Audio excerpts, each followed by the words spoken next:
Boys and girls, I will not be able to film a cruise peruse in the morning, so I wanted to talk about this right now. Just get my initial thoughts here. Kawhi Leonard has officially signed with the Clippers. 4 years, $142 million max deal contract, as per, you guessed it, the Woj. He dropped some bombs along with Chris Haynes, I believe. That was the guy who just fucking popped off. And the crazier thing alongside this is the fact that the Clippers have also traded for Paul George. They traded 5 first-round picks and Danilo Gallinari, Shai Gilgeous-Alexander to acquire Paul George. Now, there's a lot of L's to be thrown around. Obviously, if you're a Lakers fan, you feel a little bit of a L. I'm a Lakers fan, boys and girls. I'm not going to hide the fact that I'm a little disappointed that Kawhi didn't sign with the Lakers. But kudos to the Clippers, man. They signed one of the most coveted free agents in the last few years.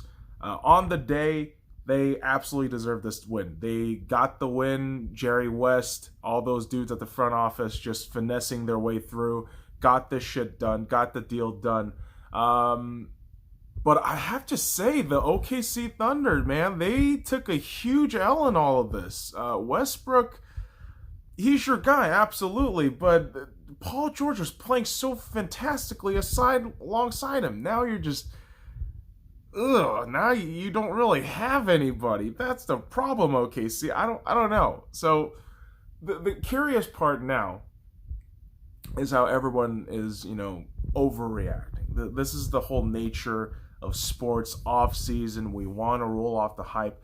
And obviously with the earthquake, right, and during the happening of the Summer League actually getting it delayed and postponed to tomorrow, it's kind of weird and ironic that a bombshell like this follows after an earthquake. But there you have it. The Clippers look to be prohibitive favorites for the NBA, championship. But I tell everybody, listen, pump the brakes on the Clippers thing. I'm not just saying that as a Lakers fan, but I am saying that as a Lakers fan. I absolutely despise the Clippers because I made a fucking huge point about this earlier. That, yeah, dude, win something first, then talk shit. All right. Like I said, on the day you have won, but in the entirety of your history, what else is there? So let's not talk about that, but let's talk about the present and what can go from beyond this point. Again, you're gonna see Vegas book odds change all the numbers more than likely.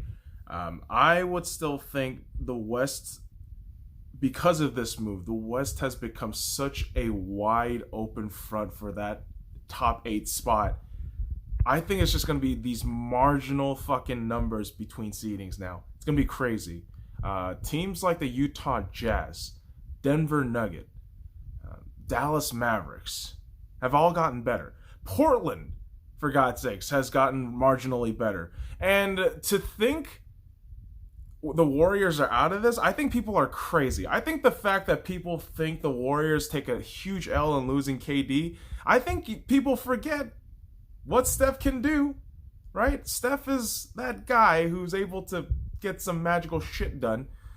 Teams like the Phoenix Suns and the Sacramento Kings, I believe, may take huge steps.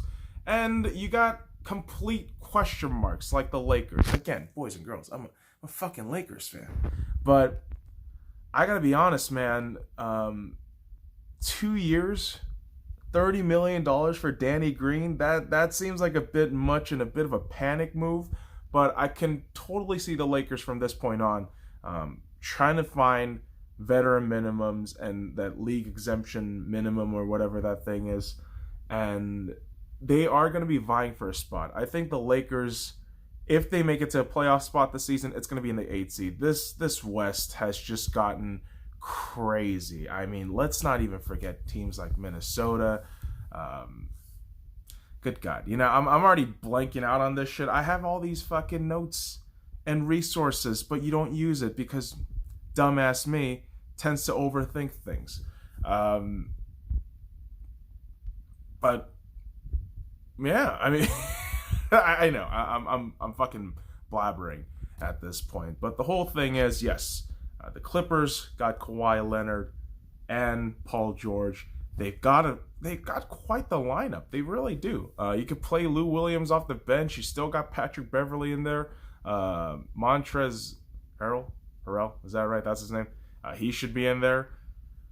I'm just saying, man, that's a good squad, yes, but don't automatically make them winners right now, kids. All right, there's a lot of moving pieces in the West right now. Insane amounts of just parity has just become of the West right now. Like, anyone can take the spot in the West, I believe, and same could be said for the East now, right?